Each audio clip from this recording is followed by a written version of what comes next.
Hello बच्चों, हिंदी संसार में आपका स्वागत है। आज हम बात करेंगे 12वीं कक्षा के हिंदी के प्रश्न प्रारूप के बारे में।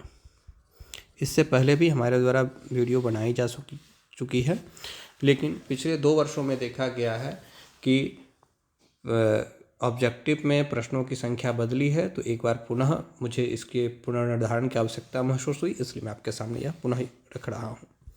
आइए हम बात करते हैं कि आपका जो हिंदी है वह 100 अंकों का है।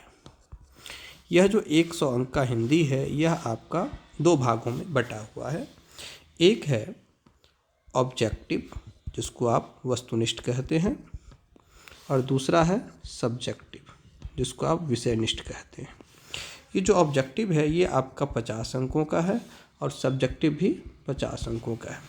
ध्यान देने की बात है कि यह जो ऑब्जेक्टिव है 50 अंकों का, इसके लिए आपके पास 100 प्रश्न होंगे, 100 विकल्प होंगे, ठीक है। और सब्जेक्टिव में फिर मैं आगे से चर्चा करूँगा। आइए ऑब्जेक्टिव का फ्रेम देखते हैं। ऑब्जेक्टिव आपका 2 फ्रेम में बटा हुआ है। एक है व्याकरण और दूसरा है पाठ्य पुस्तक, यानी आपका किताब दिगंत भाग 2। व्याकरण में देखते हैं तो व्याकरण में जो पिछले 2 वर्षों में प्रश्न पूछे जा रहे हैं उसके हिसाब से व्याकरण में आपके पास 45 प्रश्न आते हैं, ठीक है। तो पाठ्य पुस्तक से कितने आएंगे? 55 आएंगे, ठीक है। कुल 100 प्रश्न होते हैं जिसमें आपको 50 के उत्तर देंगे। अब आ जाइए, पाठ्य पुस्तक का जब डिस्ट्रीब्यूशन होता है तो ये दिखता है कि इसमें 2 सेक्शन बनते हैं। एक है आपका लेखक परिचय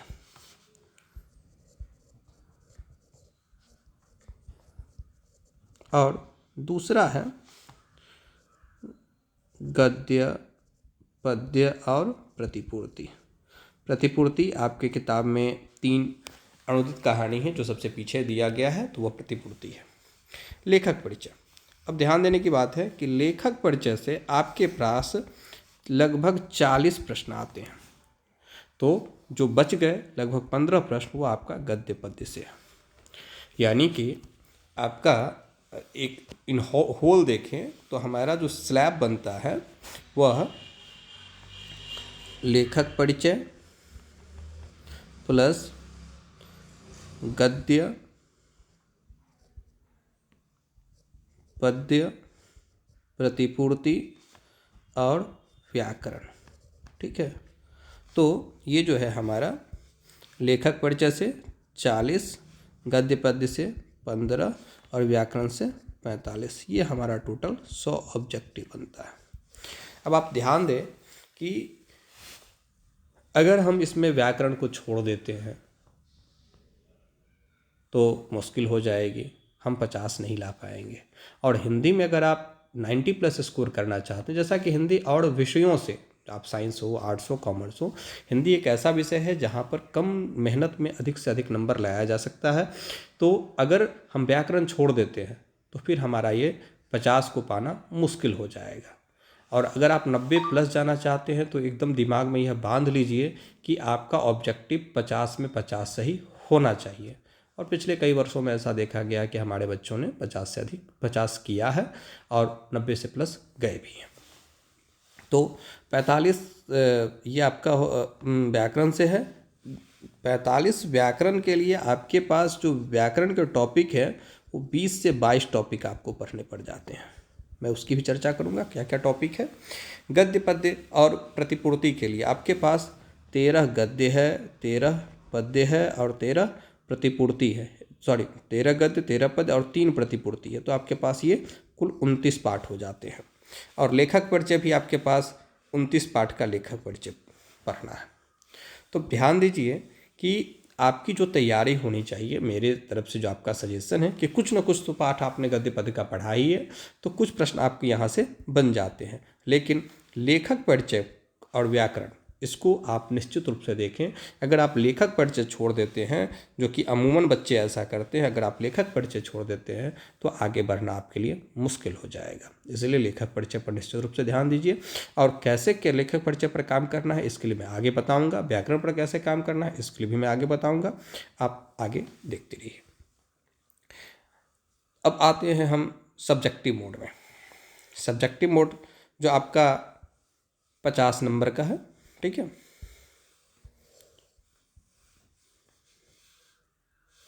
सब्जेक्टिव मोड की बात करें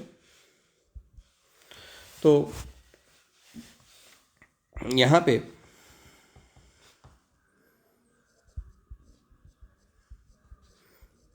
दीर्घ उत्तरीय प्रश्न,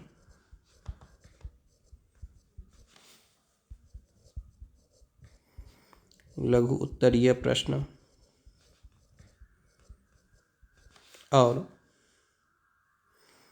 100 प्रश्न व्याख्या,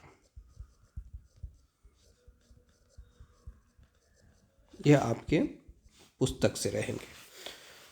दीर्घोत्तरीय प्रश्न आपके लिए 6 प्रश्न रहेंगे, लघुत्तरीय से 10 रहेंगे और 100 प्रश्न से 4 रहेंगे। अब ध्यान देने की बात है कि इस 6 में से आपको मात्र 3 का जवाब देना है, ठीक है। 10 में से मात्र 5 का जवाब देना है और 4 में से मात्र 2 का जवाब देना है। जो दीर्घोत्तरीय प्रश्न है वह आपके 5 अंकों के होंगे, ठीक है। तो यह कुल 15 होता है। जो लघुत्तरीय प्रश्न है वो 2 अंकों के होंगे, 10 हो गए, और जो 100 प्रश्न व्याख्या है वो 4 अंकों के होंगे। तो इस प्रकार से आपके पास कुल 33 नंबर के प्रश्न हो गए जो आपके पाठ्य पुस्तक से आएंगे। तो अब जो शेष बच रहा है इसके अलावा वो है आपका लेखन कौशल। लेखन कौशल बच्चों, लेखन कौशल में क्या क्या आता है? तो निबंध,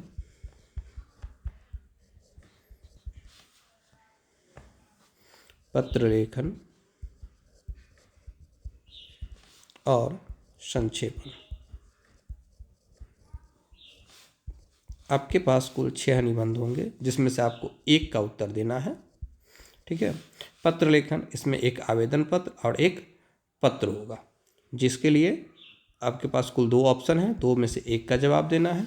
संक्षेपण भी आपके पास 2 होंगे, 2 में से 1 का जवाब देना है। अब आ जाइए आगे। जो आपका निबंध होगा वह 8 अंकों का होगा, पत्र 5 अंकों का होगा और संक्षेपण 4 अंकों का होगा। तो इस प्रकार हम देखते हैं, ये 8, ये 5 और ये 4, कुल 17 अंक। तो 33 और 17, ये 33 और ये 17, तो हमारे पास कितने हो गए? 33 जोड़ 17 बराबर 50। ये हमारे सब्जेक्टिव हो गए, ठीक है। अब ध्यान दें कि यहाँ पर जो हम बात कर रहे हैं दीर्घोत्तरीय, लघुत्तरीय, 100 प्रश्न व्याख्या, अमूमन तौर पर बच्चे सोचते हैं कि यह जो सेक्शन है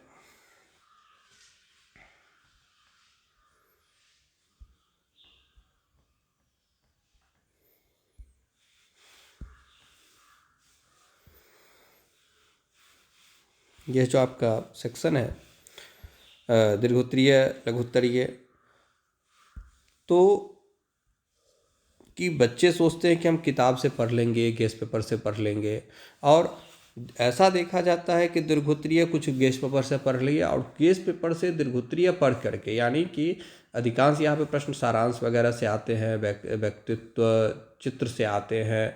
तो बच्चे ये सोचते हैं कि अगर हम इन चीज़ों को पढ़ लेते हैं तो उस बहाने हम किताब के पाठों को भी पढ़ लेंगे और किताब के पाठों का समरी हमको पता चल जाएगा। यह एक उल्टी प्रक्रिया है, ठीक है। अगर आपने किताब नहीं पढ़ा है तो आप गेस्ट पेपर से यह समझ रहे हैं कि पढ़ करके हम उसको किताब का चीज़ ग्रहण कर लेंगे, तो यह टेढ़ी खीर है। इसलिए आपको चाहिए कि आप पुस्तक को पढ़ें। लेकिन अगर आपके पास पुस्तक पढ़ने का भी अब समय नहीं बच गया है तो आपको उस पाठ के मूलभूत चीज़ों को समझने पर ध्यान देना होगा, और फिर भी प्रयास करें कि आधा घंटा समय निकाल करके एक बार पाठ को पढ़ लें। डेली आधा आधा घंटा समय निकालिएगा तो 1 महीना लगेगा भी नहीं ठीक से पूरा पाठ को पढ़ने में। तो कम से कम आपको इस बहाने यह पता चल जाएगा कि किस पाठ का उद्देश्य क्या है, कौन सी बातें किस पाठ में कही गई हैं, कौन सी पंक्ति कहाँ से ली गई हैं।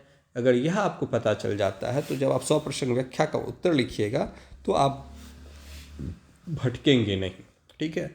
दूसरा क्या फ़ायदा होगा कि इस बहाने लघुत्तरीय प्रश्न जितने भी प्रश्न परीक्षा में पूछे जाएंगे उसके बारे में आपको जानकारी हो जाएगी, और पाठों का अगर आपने पढ़ लिया तो दीर्घोत्तरीय प्रश्न के उत्तर आप आसानी से दे ही सकेंगे। इसलिए गेस पेपर के उत्तरों को रटने की बजाय आप एक बार पाठ को पढ़ ले, समझ ले, यह ज़्यादा ज़रूरी है। जहाँ पे समझ में नहीं आए वहाँ पे आप किसी शिक्षक का सहारा ले लीजिए, कविताओं को समझने के लिए, पाठ के भावार्थों को समझने के लिए, लेकिन बेहतर होगा कि आप एक बार पुस्तक पढ़ने का प्रयास करें। दूसरा जो एक कॉमन चीज़ है लेखन कौशल, इस पर बच्चे कभी ध्यान नहीं देते हैं। यह प्रायः देखा गया है कि यह सीधे इससे सामना होता है परीक्षा हॉल में।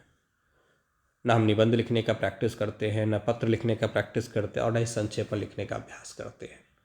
बच्चों, यह लेखन कौशल है और आपको चाहिए कि इन चीज़ों को आप लिख लिख करके निश्चित रूप से अभ्यास कर लीजिए। यह जो 17 नंबर का पोर्शन है, ठीक है, इसमें अगर आप अभ्यास करते हैं, ठीक से फॉर्मेट का पालन करते हैं, तो 15 से 16 नंबर आपको आ सकता है। सामान्य तौर पर क्या होता है कि बच्चे जैसे निबंध के लिए है तो परीक्षा हॉल में सीधे गए, देखिए कि हमारे पास 6 ऑप्शन है, जो ऑप्शन हमको अच्छा लगा उसको चुन करके लिखना शुरू करते हैं। आधा पन्ना लिखे, आधा पन्ना लिखने के बाद उसको ऐसा लग रहा है कि अरे सब कुछ तो मैंने लिख ही डाला, कुछ छूटा नहीं, फिर बार बार उसको पढ़ रहा है, उसको कुछ समझ में नहीं आ रहा है। कभी ऐसी भी स्थिति होती है कि अब उसको काट देता है, फिर दूसरा निबंध लिखना शुरू करता है, क्योंकि उसको लगता है कि दूसरा ऑप्शन आसान है, लेकिन दूसरा में 5 लाइन लिखता है और फिर वही स्थिति हो जाती है। बात ऐसा है कि हमने लिखने का प्रैक्टिस नहीं किया है, इसलिए हमारे साथ ऐसी स्थिति होती है। और जब लिखने का प्रैक्टिस कर लेंगे, उसकी चीज़ों को सीख लेंगे कि कैसे निबंध लिखना है, निबंध लिखते समय किन किन चीज़ों को ध्यान रखना है, फिर आप आराम से दौड़ते हुए 10 मिनट में 1.5 से 2 पेज आप आराम से लिख दीजिएगा। तो निबंध पत्र लेखन का भी फॉर्मेट है और संक्षेपण का भी फॉर्मेट है। तो आप ध्यान रखें कि इन चीज़ों को सीख लें, सिखाने के लिए मैं हूँ। यहाँ पे आपको कम से कम 17 में से आपका टारगेट होना चाहिए कि 15 हम यहाँ से ले आएँ। और यहाँ पे जो 33 अंक है किताब का, ठीक है, तो किताब 33 है, तो आप ढंग से काम कर लें। आप ऐसा प्रयास करें कि 100% व्याख्या में से आपका एक भी नंबर नहीं कटे, लघुत्तरीय से एक भी नंबर कटे, और दीर्घोत्तरीय से भी नहीं कटे। अगर कटने खुटने की बात है तो एक आध नंबर कट भी जाए, चूँकि नंबर कटता भी है, तो भाषा पेपर है, तो एक आध नंबर कट भी जाए तो 33 में से आप 30 से नीचे किसी भी कीमत पर आप नहीं गिरे। और अगर आपका 30, 15, 45 हो जाता है तो ऑब्जेक्टिव पर पूर्णतः फोकस कीजिए। ऑब्जेक्टिव में खास करके लेखक परिचय पर फोकस कीजिए। कैसे करना मैं बता दूंगा। लेखक परिचय पर फोकस कीजिए, आप निश्चित रूप से 90+ होंगे। आइए हम कमर कसते हैं और बचे हुए दिनों में परीक्षा की तैयारी पूरे मनोयोग से करते हैं। निश्चित ही हम सफल होंगे। धन्यवाद।